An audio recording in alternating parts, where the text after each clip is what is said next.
தோசையில் கலந்து குழந்தைகளுக்கும் கொடுத்துட்டு வரலாம். அவங்களோட எலும்பும் நல்லா பலப்படும். இதே வந்து புற்றுநோய்க்கு தாமிரம் அப்படின்னு சித்தர்கள் சொல்கிறாங்க. எல்லாத்துக்குமே மொத்தமாக சேர்ந்து தங்கம் அப்படின்னு சொல்கிறாங்க.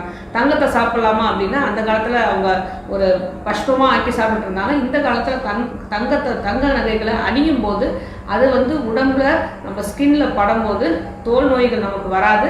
அதே மாதிரி அந்த ஸ்கின்ல உள்ள, அதாவது தோல்ல உள்ள ஓட்டைகள் வழியாக நம்ம உடம்புல உள்ளார சேரும் போது அந்த தங்கம் வந்து நம்ம உடம்பை வந்து நல்லா வைரமாக்கி கொடுக்கும், அதாவது நல்லா பலப்படுத்தி கொடுக்கும். அதனால தான் திரும்ப திரும்ப நம்ம நகைகள்னு எடுத்துக்கும் போது தங்க நகை அணியும் போது சீர்கு தங்கமாவது உடம்புல அணியும் போது அதோட பலன் வந்து நமக்கு கிடைக்கும். பிளாக் மெட்டல்ஸ் நம்ம அணியவே கூடாது. இது வந்து மதம் சார்ந்த நம்பிக்கையாகவும் இருக்கலாம், இல்லைன்னா நம்ம சித்தர்கள் சொன்ன வழிபடி நடக்கிறதாகவும் இருக்கலாம்.